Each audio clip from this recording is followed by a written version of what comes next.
പത്മനാഭസ്വാമി ക്ഷേത്രത്തിൽ നിന്നും വിലപിടിപ്പുള്ള വസ്തുക്കൾ നഷ്ടപ്പെട്ടിട്ടില്ലെന്ന ക്ഷേത്ര ഭരണസമിതി ഇന്ന് ചേർന്ന യോഗത്തിലാണ് വിലയിരുത്തൽ. ക്ഷേത്രത്തിൽ നിന്ന് സ്വർണം മോഷണം പോയെന്ന റിപ്പോർട്ട് തയ്യാറാക്കിയവർക്കെതിരെ നടപടി വേണമെന്ന് ക്ഷേത്രസമിതി. റിപ്പോർട്ടിലെ വിവരങ്ങൾ വസ്തുതാവിരുദ്ധമാണ്. വിഷയത്തിൽ ഉചിതമായ നടപടിക്ക് സർക്കാരിനെ സമീപിക്കും. പരിശോധനയില്ലാതെ ആരെയും ക്ഷേത്രത്തിൽ പ്രവേശിപ്പിക്കാറില്ലെന്നും ഭരണസമിതി വ്യക്തമാക്കി.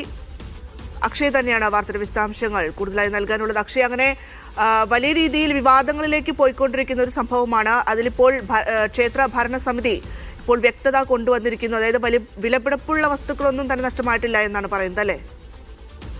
അങ്ങനെ തന്നെയാണ് ക്ഷേത്രം ഭരണസമിതിയുടെ ഭാഗത്തു നിന്നുണ്ടാകുന്ന ഒരു വിശദീകരണം എന്ന് പറയുന്നത്. അതായത് ഇതുമായി ബന്ധപ്പെട്ട സംസ്ഥാന പോലീസ് മേധാവിക്ക് വേണ്ടി പോലീസ് ഹെഡ്ക്വാർട്ടേഴ്സിലെ അഡീഷണൽ ഡയറക്ടർ ജനറൽ ഓഫ് പോലീസാണ് ഈ ഒരു റിപ്പോർട്ടിന്റെ സമർപ്പണം ക്ഷേത്ര ഭരണസമിതിക്ക് നൽകിയത്. ഇതിന്റെ അടിസ്ഥാനത്തിൽ ഒരു യോഗം അവർ വിളിച്ചു ചേർത്തിരുന്നു. ആ ഭരണസമിതിയുടെ നിർദ്ദേശാനുസരണം വിശദമായിട്ടുള്ള പരിശോധനകളുടെ അടിസ്ഥാനത്തിൽ ഒരു എക്സിക്യൂട്ടീവ് ഓഫീസർ ഭരണസമിതിക്ക് മുൻപാകെ റിപ്പോർട്ട് സമർപ്പിക്കുകയുണ്ടായി.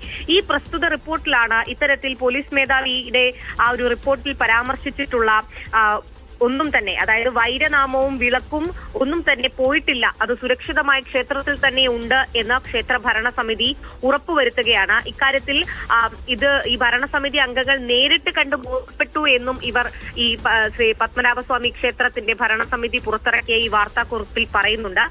എന്തായാലും റിപ്പോർട്ട് തയ്യാറാക്കിയവർക്കെതിരെ നടപടി വേണമെന്നാണ് ക്ഷേത്രം ഭരണസമിതി ആവശ്യപ്പെടുന്നത്. കാരണം ഈ റിപ്പോർട്ടിലെ വിവരങ്ങൾ വസ്തുതാ വിരുദ്ധമാണ് എന്നുള്ളതാണ് ഭരണസമിതിയുടെ ഒരു കണ്ടെത്തൽ.